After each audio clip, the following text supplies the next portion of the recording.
Clear है? अब आवाज और बोर्ड दोनों क्लियर है? एक बार कंफर्म कर दीजिएगा। ठीक है, चलिए फिर। ओके। तो हम पढ़ रहे थे कि अमीरन का जो नाम उमराव जान रखता है, वो रखता है कौन? खानम जान। मैंने बुआ हसीना लिखवाया होगा, उसे चेंज कर लीजिएगा। ठीक है। हाँ बेटा, मैं करेक्शन करा रहा हूँ। आकिब खान कौन रखती है? खानम जान। जिसका क्या होता है? कोठा होता है। और उस कोठे पे क्या रखती है वो? तवायफ रखती है। क्या रखती है? तवायफ। तो इसमें जो एक कहानी है, एक लड़की की कहानी है जो अपनी आप बीती सुनाती है। उस लड़की का नाम है अमीरन। और वो एक जमादार की क्या होती है?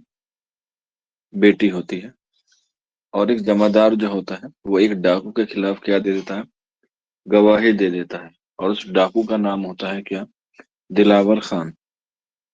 क्या नाम होता है? दिलावर खान जो है वो उस डाकू का नाम होता है, जो अमीरन को क्या करता है? अगवा कर लेता है। और अगवा करने के बाद, क्या करने के बाद? अगवा करने के बाद उसे जो है वो तवायफ कोठे पर जो है वो बेच देता है। एक सवाल पूछा जाता है कि दिलावर खान खानम जान के यहाँ बेचने के लिए जब अमीरन को जाता है, तो उसका साथ कौन देता है? तो उसका साथ कौन देता है? तो दिलावर खान का एक साला होता है, जिसका नाम होता है पीर बख्श। क्या होता है? पीर बख्श जो है वो उसका नाम होता है। और दिलावर खान और पीर बख्श दोनों मिलके अमीरन को खानम जान के कोठे पर बेच देते हैं। एक सवाल बनता है, कितने रुपए में बेचते हैं? तो आंसर हो जाएगा 125 रुपए में क्या करते हैं? उसको बेच देते हैं अमीरन को। किसके यहाँ पर? खानम जान। और इन 125 रुपए में 50 रुपए वो देता है किसको? पीर बख्श को। पीर बख्श को 50 रुपए देता है दिलावर खान। 125 रुपए में बेचता है बेटा हाकिम खान, और 125 में आते हैं 125। ठीक है। और 50 रुपए जो है वो किसको देता है? पीर बख्श को देता है। और बाकी जो बचे पैसे हैं, जो 75 रुपए हैं, वो अपने पास रखता है दिलावर खान। और अमीरन को जो है वो जमादार के यहाँ पर जो है वो बेच देता है। जो अमीरन कहाँ की रहने वाली होती है? बंगाला की रहने वाली होती है। अमीरन कहाँ की रहने वाली होती है? बंगाला की। जिसका असल नाम होता है बंगाला का फैजाबाद। अगर ऑप्शन में फैजाबाद ना आए तो बंगाल आ जाए तो आंसर दुरुस्त होगा, क्योंकि फैजाबाद को मिर्जा मोहम्मद हादी रस्वा ने बंगाला कहा। ठीक है। बंगाला आ जाए या फैजाबाद आ जाए, बात जो है वो एक ही है। इसके बाद खानम जान को जो है वो 125 रुपए में जो है वो बेचकर चला जाता है। अब बेचने की वजह यह है कि जमादार ने एक मर्तबा, जो अमीरन का बाप होता है, दिलावर खान के खिलाफ क्या कर देता है? वो कोर्ट में गवाही दे देता है। और बस उसी का ही बदला लेने के लिए क्या करता है? उसको अगवा कर लेता है, उसको कैद कर लेता है। और कैद करने के लिए किस बहाने से बुलाता है? कोई बच्चा बता सकता है? कैद करने के लिए दिलावर खान अमीरन को, बिल्कुल आंसर हो जाएगा कबूतर। पहले चॉकलेट हुआ, अब तो चॉकलेट हुआ करती है। पहले जमाने में क्या होता? कबूतर, क्योंकि जमादार जो था उसको कबूतरबाजी का बहुत शौक था। तो कबूतर के बहाने जो है वो अमीरन को बुलाता है, और उसको जो है वो अगवा कर कर जो है वो भाग जाता है। और वापस जाके उसे जो है वो खानम जान के कोठे पर जो है वो बेच देता है। और खानम जान जो है वो उसकी क्या होती है? मालिक होती है। खानम जान जो है वो उस दिन दो लड़कियों को खरीदती है। एक खरीदती है अमीरन को, और एक खरीदती है किसको? रामदाई को। ये दोनों ही क्या है? तवायफ है। एक है रामदाई और एक है अमीरन। रामदाई की जो है वो एक नवाब होते हैं, वो खरीद कर ले जाते हैं, और उससे क्या कर लेती है? उससे शादी कर लेती है। जबकि अमीरन को जो है वो ऐसा नहीं होता। अमीरन की इकलौती बेटी होती है, जिसका नाम होता है बिस्मिल्लाह। उसका नाम होता है बिस्मिल्लाह जान, जो क्या होती है? अमीरन की इकलौती बेटी होती है। बिस्मिल्लाह जान। इसी के अलावा बिस्मिल्लाह जान, अमीरन, रामदाई को पढ़ने और पढ़ाने का जो काम होता है वो होता है मौलवी साहब का। किसका? मौलवी साहब का। और ये मौलवी साहब शोहर होते हैं किसके? बुआ हसीना के। बुआ हसीना के। तो मौलवी साहब तालीम का काम करते हैं इन सबको पढ़ाने के लिए, और बुआ हसीना क्या करती है? इनका पालन और इनका जो है वो पोषण करती है। क्या करती है? पालन और पोषण करती है बुआ हसीना। तो इस तरीके से क्या है, ये इस नॉवेल में जो है वो किरदार है जो एग्जाम के हवाले से इम्पोर्टेंट है। खानम जान हो गया, उमराव जान हो गया, जमादार हो गया, बुआ हसीना होगी, इसके अलावा बिस्मिल्लाह जान होगी, रामदय होगी। अब जब बुआ हसीना का जो शौहर होते हैं जिनका नाम हुआ था मौलवी साहब, तो मौलवी साहब जो है वो बच्चों को पढ़ाने का काम करते हैं। तो उन्हीं बच्चों में एक लड़का होता है जिसका नाम होता है क्या? गोहर मिर्जा।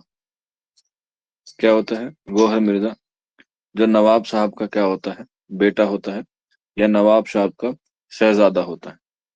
और इसी में ही कम उम्र में या कम सनी में जो है वो गोहर मिर्जा पर फिदा हो जाती है कौन? अमीरन। और एग्जाम में सवाल भी आता है कि अमीरन का पहला क्रश कौन था?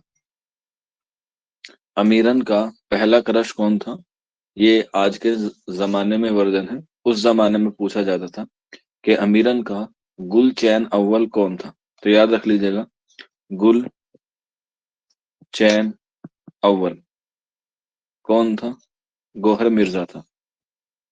गोहर मिर्जा था, जिस पर जो है वो क्या थी? अमीरन फिदा होती है। लेकिन बीच में कुछ ऐसी बात हो जाती है कि गोहर मिर्जा जो नवाब सुल्तान का बेटा था उसको जो क्या होता है, वहां से चला जाना होता है। क्योंकि नवाब साहब जो थे, यानी कि जो नवाब सुल्तान थे, उनकी शादी हो जाती है किससे? रामदाई से। और वो जो है वापस उसे लेके चले जाते हैं। इस तरीके से अमीरन का जो है वो क्या टूटता है? पहली बार दिल टूटता है जब वो वहां से चला जाता है, या जब वो चली जाती है। इसी के साथ कहानी जो है वो आगे बढ़ती है, और इसी में ही जो अमीरन है वो क्या करने लगती है? मुजरा करने लगती है, क्योंकि तवायफ का यही काम होता है। और उसकी जो है वो आवाज भी क्या होती है? बहुत खूबसूरत होती है। यही पूछा जाता है एग्जाम में कि अमीरन का पहला मुजरा या पहला मुशायरा कहाँ पर होता है। तो याद रख लीजिएगा, आंसर हो जाएगा नवाब शुजाअत अली खान के यहाँ पर। क्या? उनके घर पर नवाब शुजाअत अली खां के यहाँ पर अमीरन का क्या होता है? पहला मुजरा होता है। और उसके बाद जो है वो क्या होती है? उसकी मकबूलियत जो है वो बढ़ने लगती है, और वो धीरे धीरे क्या हो जाती है? मशहूर हो जाने लगती है।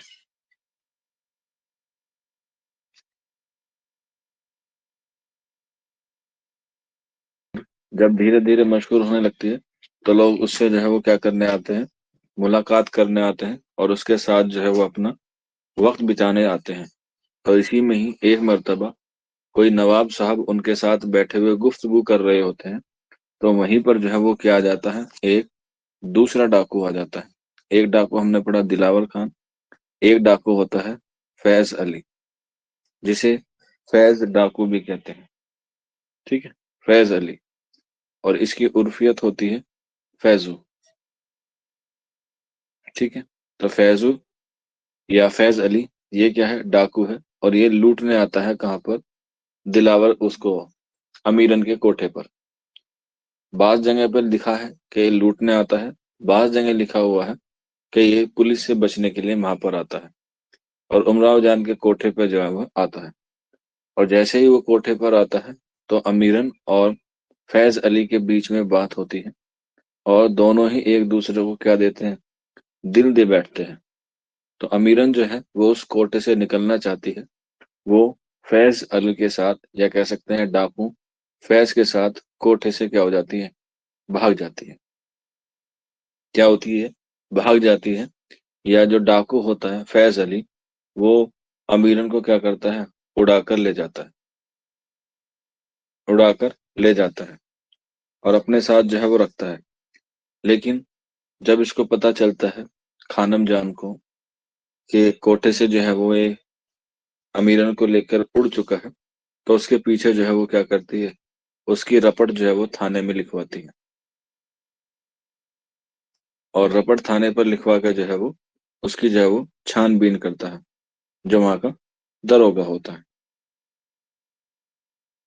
लेकिन वो अमीरन जो है वो उसको नहीं मिलती, इंस्पेक्टर साहब को। और इस तरीके से जो है ये कहानी आगे बढ़ती है। बाद में एक मुठभेड़ होती है, यानी कि एक लड़ाई होती है, जिसमें फैज अली क्या हो जाता है, मर जाता है। और अमीरन जो है अपनी एक सहेली, उसके साथ जो है वो अपनी जान जो है वो बचाती है। और फिर से जो है वो एक नई जिंदगी जो है वो शुरू करती है। और जिंदगी शुरू करने के साथ अपना एक अलग जो है वो कमरा मकान किराए पर लेती है। और उसी कमरे या उसी मकान के सामने 5 लोग जो है वो बैठे हुए क्या कर रहे होते हैं, मुशायरा कर रहे होते हैं। और वहीं पर जो है ये अमीरन जो है वो अपनी दास्तान सुनाती है, या दास्तान सुना रही होती है। तो इस तरीके से क्या है, ये कहानी या ये नॉवेल जो है वो अपने इख्तिताम को पहुंचता है। लास्ट में एक बात और आती है कि जो दिलावर खान है उसको कौन पकड़वाता है, ये एक सवाल आता है। और वो क्या काम कर रहा होता है। तो दिलावर खान को अमीरन ही पकड़वाती है, क्योंकि अमीरन जो है वो एक दिन अपने दरिया के पास बैठी हुई होती है। तो वो देखती है दरिया के दूसरी तरफ एक इंसान खुरपा लेके या करछी लेके क्या कर रहा है, घास काट रहा है। तो अमीरन जो है उसे पहचान लेती है और अपने दरोगा से उसको पकड़वा कर और उसको जो है वो फांसी की सजा या उम्र कैद की सजा जो है वो सुनाई जाती है।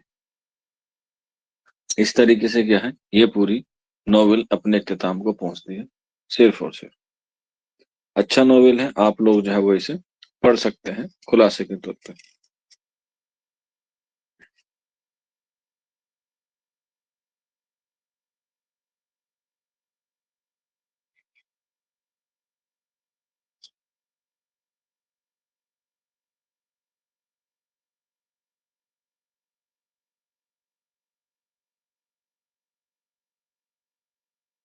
ठीक, चलिए फिर।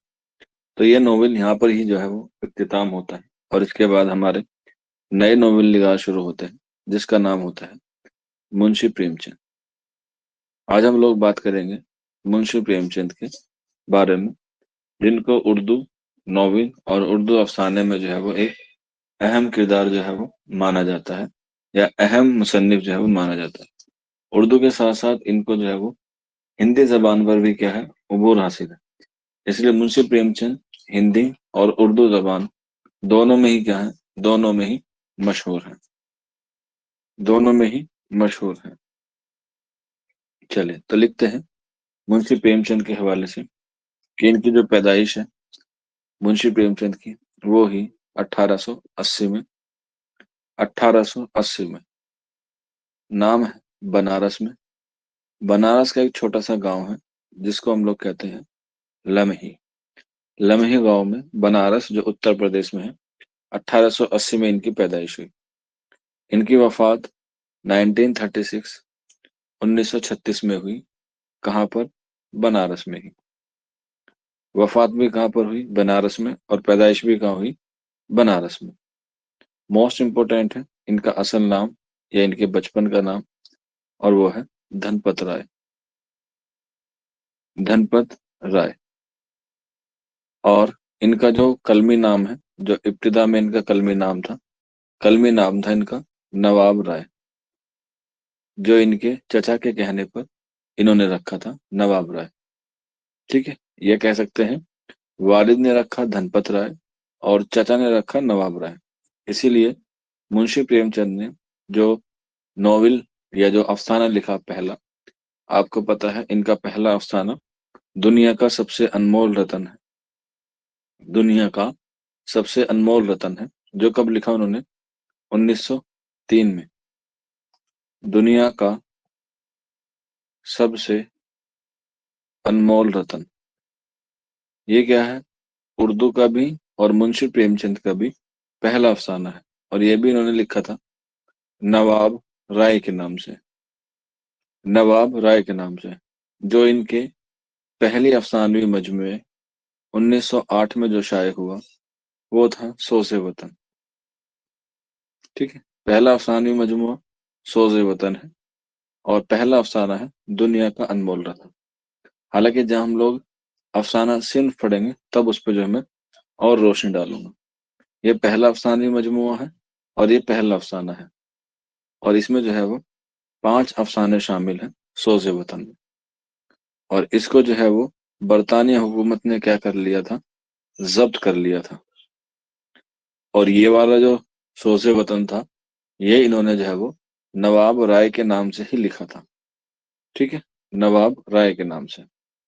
लेकिन इनके एक दोस्त थे मुंशी प्रेमचंद के। क्या थे? मुंशी प्रेमचंद के एक दोस्त थे। ठीक है, इनके दोस्त का नाम था दया दया नारायण निगम। दया नारायण निगम, ये क्या थे? इनके दोस्त थे, जो कौन सा रिसाला निकालते थे? जमाना रिसाला निकालते थे, दया नारायण निगम, और इसी के एडिटर थे। तो इन्हीं के कहने पर नवाब राय के नाम को जो है वो इन्होंने क्या किया, तर्क किया, और तर्क करने के बाद नया नाम रखा मुंशी प्रेमचंद। मुंशी प्रेमचंद एग्जाम में सवाल भी आता है कि मुंशी प्रेमचंद किसने रखा था? तो आंसर हो जाएगा दया नारायण निगम। और एक सवाल और आता है कि मुंशी प्रेमचंद के नाम से पहली कहानी कौन सी लिखी? पहली कहानी कौन सी लिखी? ठीक है, नवाब राय के नाम से तो दुनिया का सबसे अनमोल रतन लिखा, लेकिन मुंशी प्रेमचंद के नाम से मुंशी प्रेमचंद ने कौन सी कहानी लिखी? बिल्कुल, अंजार ने और सबा शेख ने सही जवाब दिया है। आंसर हो जाएगा बड़े घर की बेटी। बड़े घर की बेटी। और कब लिखा? 1910 में। बड़े घर की बेटी 1910 में। अरम अब्दुल्ला ने भी जवाब दिया। बिल्कुल, 1910 में बड़े घर की बेटी मुंशी प्रेमचंद के नाम से पहली कहानी लिखी मुंशी प्रेमचंद। इसके बाद आ जाइए इनके वालिद का नाम। इनके वालिद का नाम था अजायब लाल। ये हम लोग कह सकते हैं मुंशी अजायब लाल। इनकी वालदा का नाम डबल स्टार बना के लिख लीजिएगा। इनकी वालदा का नाम एग्जाम में जो है वो बहुत बार पूछा गया है। आंसर हो जाएगा आनंदी देवी। आनंदी देवी, इनकी वालदा का नाम आनंदी देवी। जो एग्जाम में जो है वो बहुत बार पूछा गया है कि मुंशी प्रेमचंद की बीवी का वो वालदा का नाम क्या था? आनंदी देवी। इसके बाद इनकी बीवी का नाम भी एग्जाम में पूछा जाता है। कोई बच्चा बता सकता है मुंशी प्रेमचंद की बीवी का क्या नाम था? मुंशी प्रेमचंद की बीवी का क्या नाम था?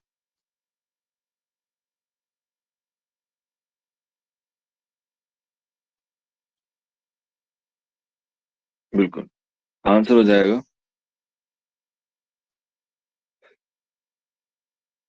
शिवरानी देवी।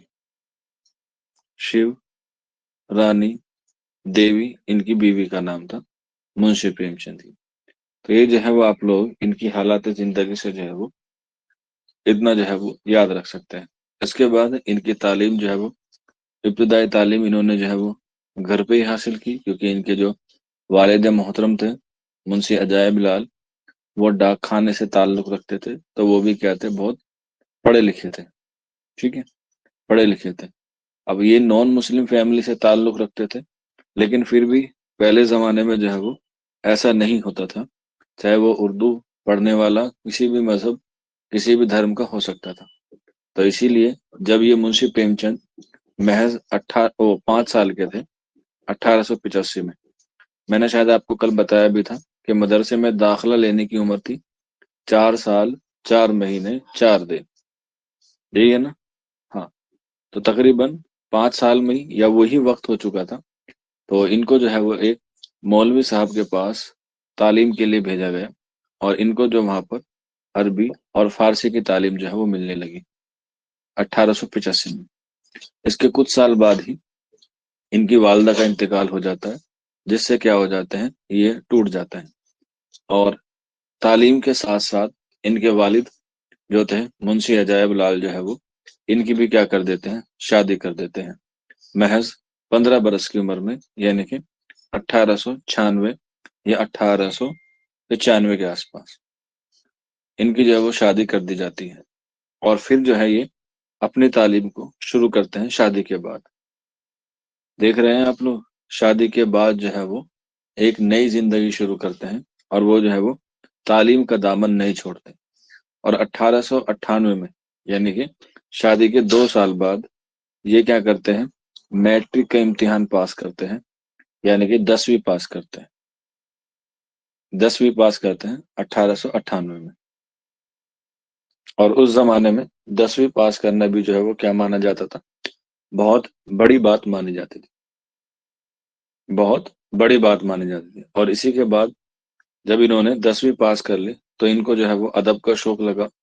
इन्होंने अदब पढ़ा और अदब पढ़ने के साथ साथ अपनी जो है वो क्या हुई, अपनी अदबी जिंदगी की शुरुआत की। अगर पूछा जाए मुंशी प्रेमचंद ने अपनी अदबी जिंदगी की शुरुआत कब की, तो आंसर हो जाएगा 1901 में इन्होंने अपनी अदबी जिंदगी की जो है वो शुरुआत की। और अदबी शुरुआत इन्होंने जो है वो एक कहानी लिख कर की थी, जो शाये ना हुई, सिर्फ लिखी गई थी। और उस कहानी का नाम था एक मामून का रुमान। एक मामू का रोमान। सिंध पूछी जाए तो आप लोग बता सकते हैं, वो है नावलेट। एक मामू का रुमान। और ये कब लिखी इन्होंने, 1901 में।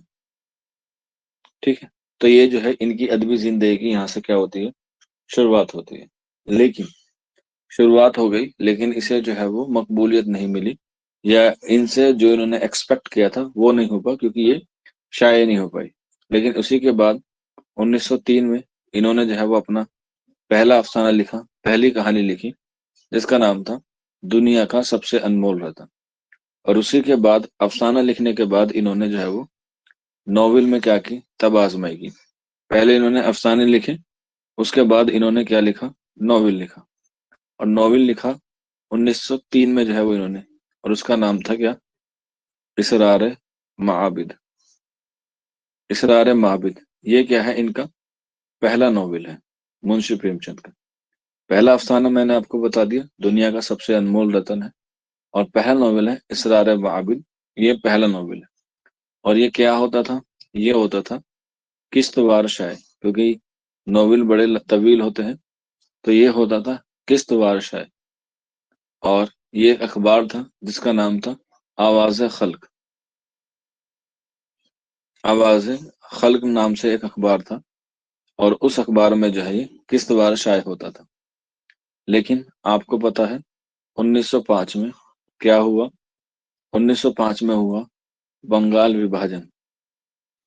क्या हुआ, बंगाल विभाजन, यानी कि बंगाल को जो है वो डिवाइड कर दिया गया।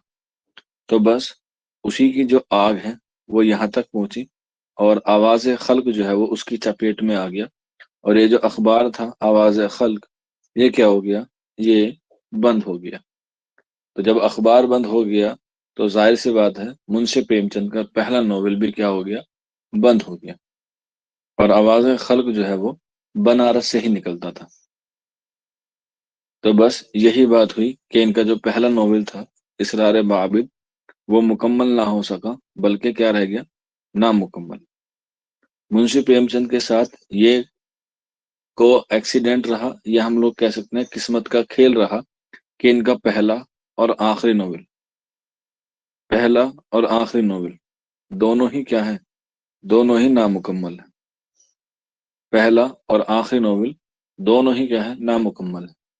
पहला इसरार माबिद है, और जो आखिरी है वो है मंगलसूत्र।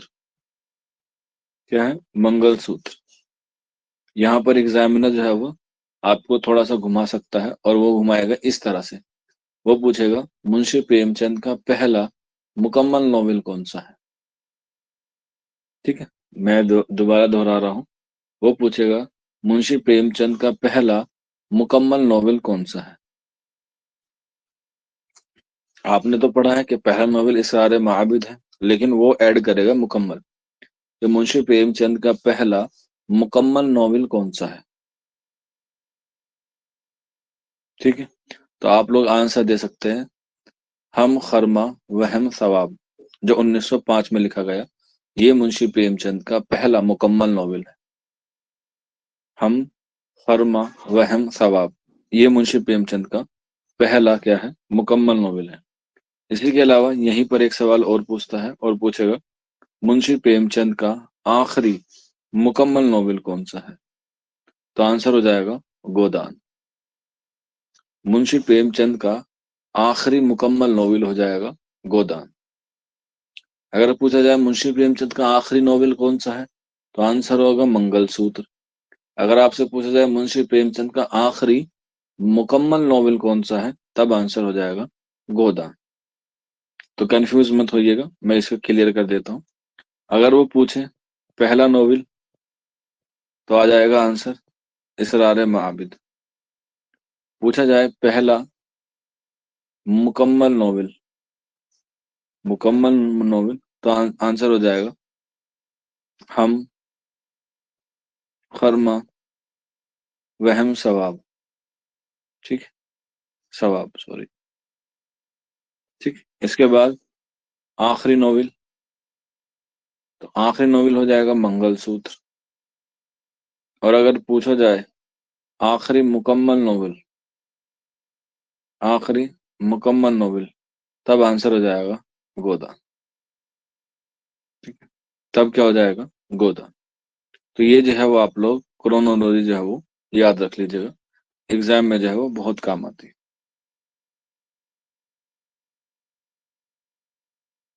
ठीक है, चलिए आगे बढ़ते हैं। मुंशी प्रेमचंद के हवाले से बात करते हैं। तो मुंशी प्रेमचंद ने 1903 में जो है वो आवाज़े खल्क लिखना जो है वो शुरू किया। वो आवाज़े खल्क में लिखना शुरू किया, जो 1905 में क्या हो गया? बंद हो गया। लेकिन इन्होंने जो है वो अपनी कलम को जो है वो क्या नहीं रखा, रोका नहीं, और पूरी तरीके से क्या हुए, ये जो है वो लिखते रहे। अदब में इन्होंने अफसाने भी लिखे हैं, नॉवेल भी लिखे हैं, और ये जो है वो सहाफत में भी इन्होंने तबाज़माई की है। हत्ता कि इन्होंने जो है वो बहुत सारी फिल्मों में भी जो है वो कहानी लिखी है, और फिल्मों से भी ये क्या रहा है, इनका वाबिस्ता रहा। यानी कि इन्होंने कह सकते हैं उर्दू नस्र की जो है वो ज्यादातर सिन्फों में क्या की है, तब आजमाई की। लेकिन मशहूरियत इनको जो है वो अफसाना और नॉवेल से ही मिली है। इनके जो है वो अफसाने और नॉवेल की जो तादाद है वो बहुत ज्यादा है। उनको जो है वो एक बार में याद करना या एक बार में उसे पढ़ाना मुश्किल सा है। लेकिन फिर भी हम लोग कोशिश करेंगे कि आपको जो है वो पूरी तरीके से जो है वो इनके हवाले से जो है वो बताया जाए।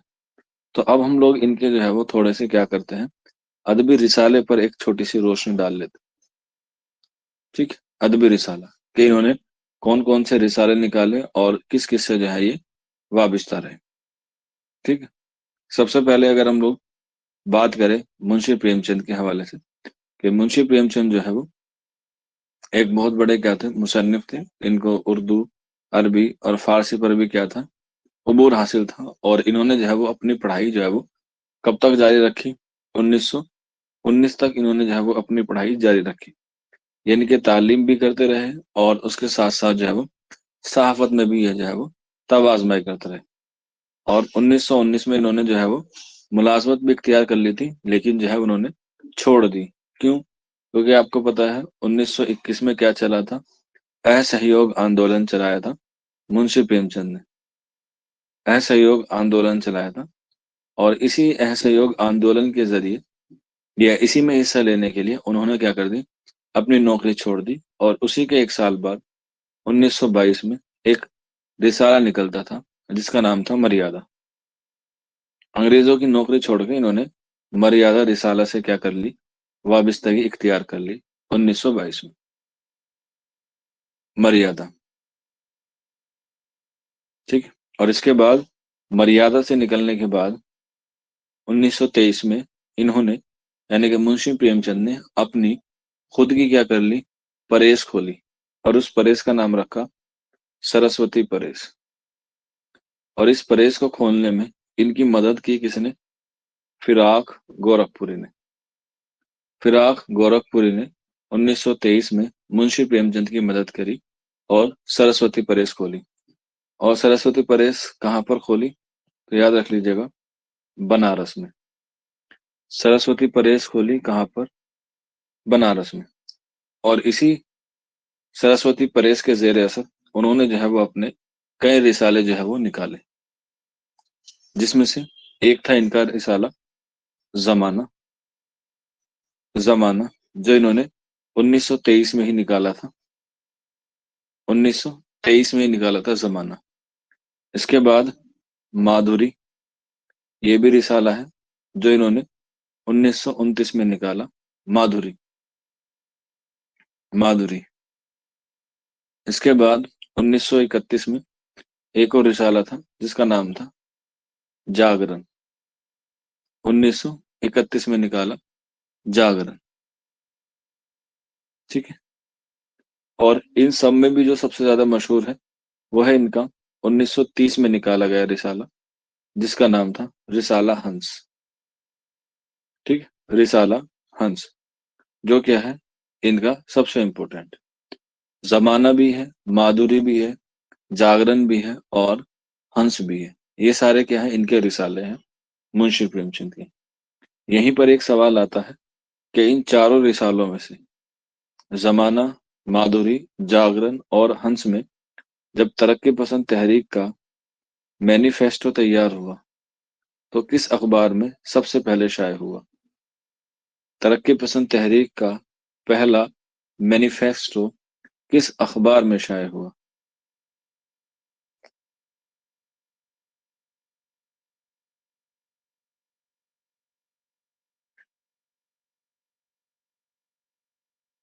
बिल्कुल। तो आंसर हो जाएगा रिसाला हंस में। किसमें? रिसाला हंस में। और मैनिफेस्टो किस जबान में शाये हुआ था?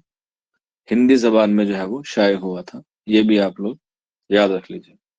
जब हम लोग तरक्की पसंद तहरीक पढ़ेंगे तब उस पर जो है वो और अच्छे से क्या करेंगे, रोशनी डालेंगे। ठीक है। तो ये क्या है, इनके रिसाले हैं। इसके बाद इन्होंने जो है वो 1931 में इनका रिसाला था जो हमने अभी देखा, और वो था इनका जागरण। तो जागरण में जो है वो इन्होंने कुछ ऐसा मजमून लिख दिया था जिससे जो है वो अंग्रेजों की नजर में ये दोबारा से आ गए थे। और इसके बाद जो है वो इनको 1931 में क्या किया कर लिया गया, गिरफ्तार कर लिया गया, मुंशी प्रेमचंद को। हालांकि कुछ दिन बाद जेल से क्या हो गए, रिहा हो गए। और रिहा होने के बाद 1931 में ये चले गए 1934 में कहाँ पर, बम्बई में। और बम्बई में जाके जो है वो इन्होंने एक फिल्म की जो है वो कहानी लिखी। ठीक है। एक डायरेक्टर थे वहां के, भवानी जी। ठीक है। डायरेक्टर का नाम था भवानी। तो उन्हीं के साथ जो है वो एक फिल्म बनाने की इन्होंने सोची। और इन्होंने जो है वो अपनी पहली कहानी लिखी भवानी के कहने पर, दो मजदूर। ठीक है। क्या लिखी? दो मजदूर। यहीं पर एक सवाल मैं आप लोगों से पूछना चाहूंगा, मजदूर शायर किसको कहा जाता है?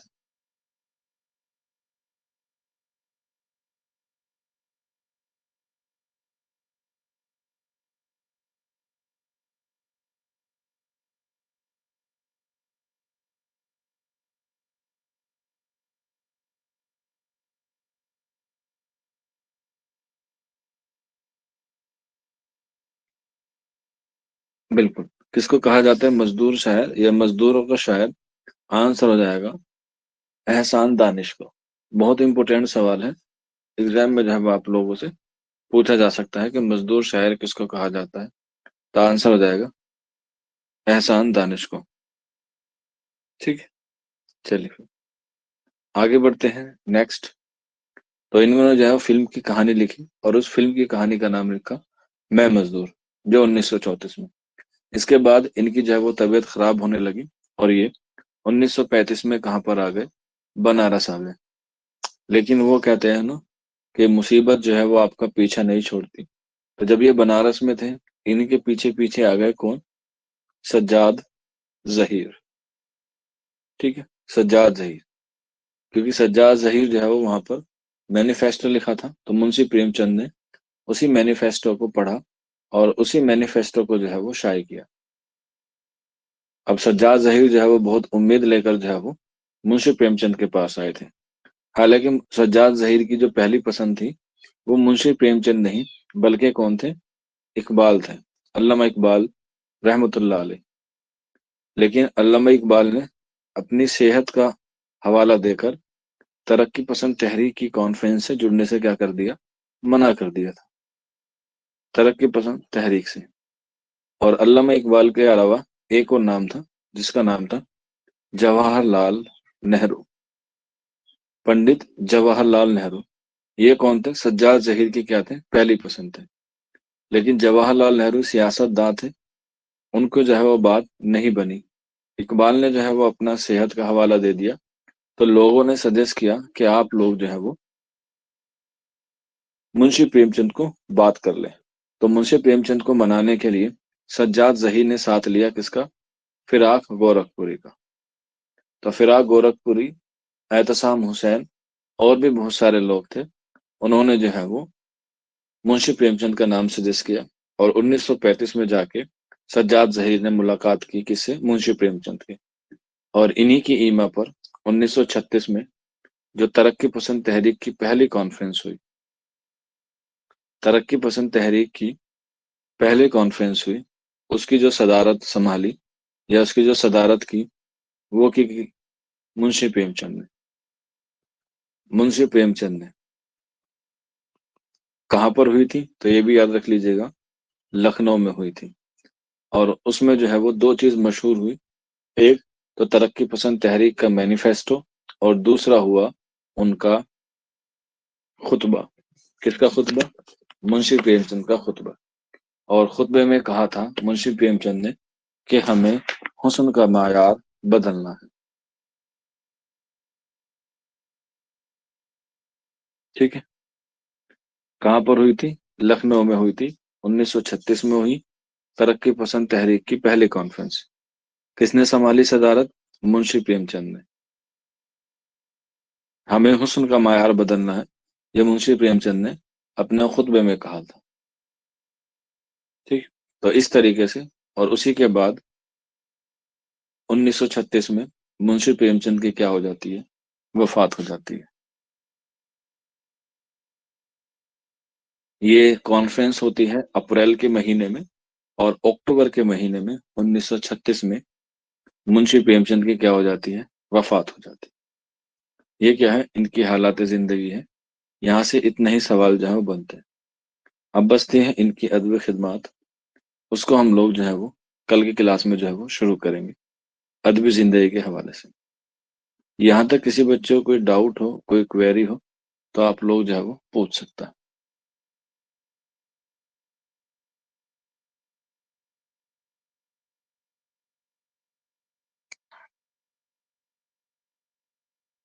नॉवलेट क्या होता है? नॉवेल की ही एक सिंफ होती है नॉवलेट। जब हम लोग गैर अफसानवी नस्र पढ़ेंगे उसमें मैं आपको बताऊं।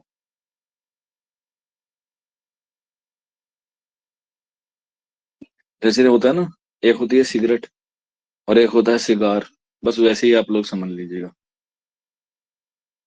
ठीक है, दोनों ही एक ही किस्म की दो अलग अलग चीजें होती हैं। एक शिकार होता है और एक सिगरेट होती है।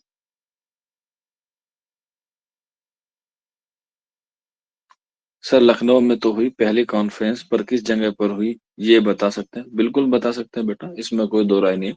इसको हम लोग सीक्वेंस से पढ़ते हैं। तरक्की पसंद तहरीक की जब पूरी 8 कॉन्फ्रेंस पढ़ेंगे ना, तब मैं आपको सारी चीजें बताऊंगा। लो, एक बच्चे ने बता भी दिया, आम बाग। अभी हम मुंशी प्रेमचंद पढ़ रहे हैं। मुंशी प्रेमचंद के हवाले से इतना ही पूछा जाता है तरक्की पसंद तहरीक से। लेकिन जब हम लोग आगे बढ़ते हैं, जब तरक्की पसंद तहरीक की 8 कॉन्फ्रेंस पढ़ते हैं, जो 1936 में पहली होती है, 1938 में दूसरी, 1942 में तीसरी, 1945 में चौथी, 1949 में पांचवी नहीं 47 में 5वीं, 1949 में 6ठी, 1952 में 7वीं और 1956 में 8वीं। किसने उसकी सदारत की, किसने उसका इख्तिताम किया, कहाँ पर हुई, कब हुई, क्या क्या खास बात है, वो सारा जो है वो एक अलग टॉपिक से शुरू हो। ठीक है। टोटल 8 कॉन्फ्रेंस हुई है तरक्की पसंद तहरीक की, और 8 के आपको सदारत में बताऊंगा, कहाँ पर हुई, क्या खास बात हुई, किसमें जो है फहाशी का इल्जाम लगा, किसमें मंटू को जो है वो बेदखल किया गया, सारी चीजें हम लोग बात करेंगे। ठीक। तो यहाँ पर जो मुंशी प्रेमचंद के हवाले से था वो मैंने आपको बताया। ठीक। चलिए। और लास्ट में एक छोटा सा एक इंफॉर्मेशन है आप लोगों को। जैसे कि आप लोग सभी जानते हैं कि आज 26 जनवरी है। ठीक है। जिसे हम लोग गणतंत्र दिवस कहते हैं हिंदी में, और उर्दू में कहते हैं यौम जमहूरिया। ठीक है। यौम जमहूरिया। और इस दिन क्या बन के तैयार हुआ था, हमारा आइन बन के तैयार हुआ था। उर्दू में संविधान को हम लोग आइन बोलते हैं, और इसको बनाने के लिए एक कमेटी बनाई गई थी जिसे हम लोग बोलते हैं ड्राफ्ट कमेटी। क्या कहते हैं, ड्राफ्ट कमेटी। और हिंदी में कहते हैं प्रारूप समिति, जिसमें कुल मिलाकर जो है वो 9 लोग थे। हालांकि मेन मेंबर जो है वो 7 थे, जिसमें से एक की डेथ हो गई थी, यानी कि एक की मृत्यु हो गई थी, और एक ने क्या दे दिया था, इस्तीफा दे दिया था। तो इस हिसाब से जो है वो कुल मिला के कितने हुए, 9 लोग। और इन 9 लोग में जो सबसे अहम थे, या कह सकते हैं सरे फहरिस्त थे, वो थे डॉक्टर भीमराव अंबेडकर। डॉक्टर भीमराव अंबेडकर। और इन्होंने ही क्या बनाया, ये संविधान बनाया, यानी कि ये आइन बनाया। और आइन बनाने के लिए एक सभा का गठन किया गया था, संविधान सभा का। और उसी संविधान सभा के जरिए प्रारूप समिति का अध्यक्ष बनाया गया डॉक्टर भीमराव अंबेडकर को, जिन्होंने तकरीबन 2 साल 11 महीने 18 दिन और 5 घंटे का वक्त लेके क्या बनाया, ये संविधान बनाया। 2 साल 11 महीने 18 दिन और 5 घंटे। सेकंड भी आती है, नैनो सेकंड भी आती है, लेकिन वो आपके लिए इतना जानना जरूरी नहीं है। 2 साल 11 महीने 18 दिन और 5 घंटे का समय लगा, और हमारा संविधान बन के तैयार हुआ 26 नवंबर 1949 को। 26 नवंबर 1949 को हमारा संविधान बन के क्या हुआ, लागू हुआ। और इसीलिए हम लोग उस दिन क्या मनाते हैं, विधि दिवस मनाते हैं, यानी कि कानून दिवस मनाते हैं। ठीक है। ये बन के तैयार हुआ था 1949 को। लेकिन ऐसा होता है ना कि जब हम लोग किसी के यहाँ लड़की को अपनाने जाते हैं, उसे अपना बनाने के लिए एक तारीख तय करते हैं कि हाँ भाई चलिए, आज से आपका जो है वो रिश्ता पक्का है, अब हम लोग बात करेंगे निकाह कब करते हैं। तो इसी तरीके से ये बन के तैयार हुआ 26 नवंबर को। और निकाह की, या कह सकते हैं तारीख डिसाइड की गई थी 26 जनवरी। 26 जनवरी 1950 को हमारा संविधान क्या हुआ, लागू हुआ। लेकिन लागू करने से पहले हमारे यहाँ पर क्या था, पहले ब्रिटिश राज्य था। तो उस ब्रिटिश राज को खत्म करने के लिए उससे एक दिन पहले, यानी कि 25 जनवरी 1950 को हमने एक कानून के लिए कमेटी बनाई। ठीक है। और उस कमेटी का नाम हमने रखा चुनाव आयोग। ठीक है। क्योंकि चुनाव होने के लिए एक आयोग की जरूरत थी, जो संविधान में क्या थी, मेंशन थी, चुनाव आयोग। और इसीलिए हम लोग हर साल मतदाता दिवस मनाते हैं। कब, 25 जनवरी को, हर साल। मतदाता यानी कि वोट डालने का अधिकार जो होता है, ये हमारा क्या है, एक अधिकार है। तो 26 जनवरी 1950। लेकिन इससे भी ज्यादा अहम बात है जो हमें बात करनी है, 24 जनवरी 1950 की। कोई बच्चा बता सकता है 24 जनवरी 1950 को क्या हुआ? संविधान से ही रिलेटेड है, इसलिए मैं आप लोगों को उस पर थोड़ी सी रोशनी डालना चाहता हूँ।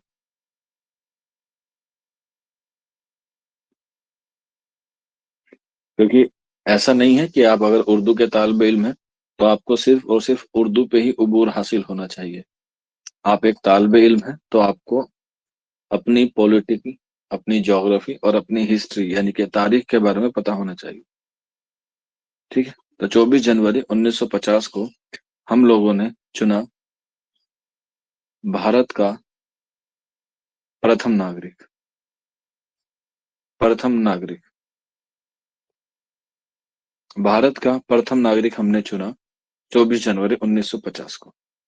और आप लोग जानते हैं उसे क्या कहते हैं हम? भारत का प्रथम नागरिक कौन होता है? वो होता है हमारा राष्ट्रपति। राष्ट्रपति। तो सबसे पहले हमने राष्ट्रपति को चुना 24 जनवरी 1950 को। सीएम नहीं बेटा, प्रेसिडेंट। ठीक है। और फिर 26 जनवरी 1950 को ही राष्ट्रपति के साइन पर, क्योंकि आपको पता है जब भी कोई कानून बनता है, जब भी कोई लॉ लाया जाता है, तो उस पे राष्ट्रपति के क्या होते हैं? हस्ताक्षर होने जरूरी होते हैं, तभी वो क्या बनता है? कानून बनता है। ठीक है।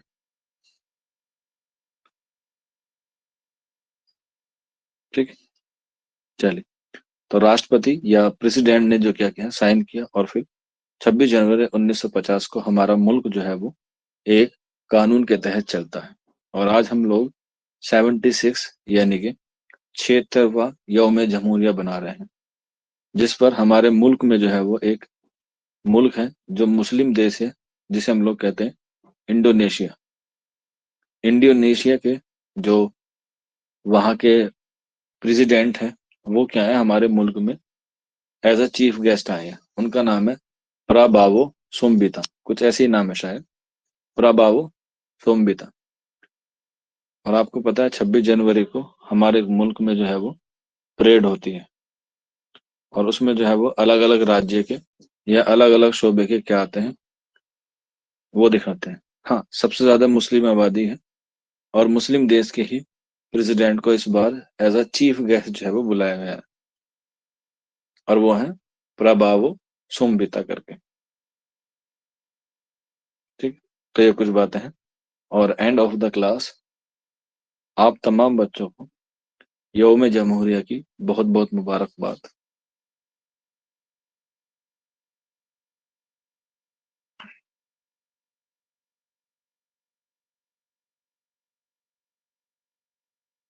मिलते हैं आप लोगों से कल की क्लास में मुंशी प्रेमचंद के साथ।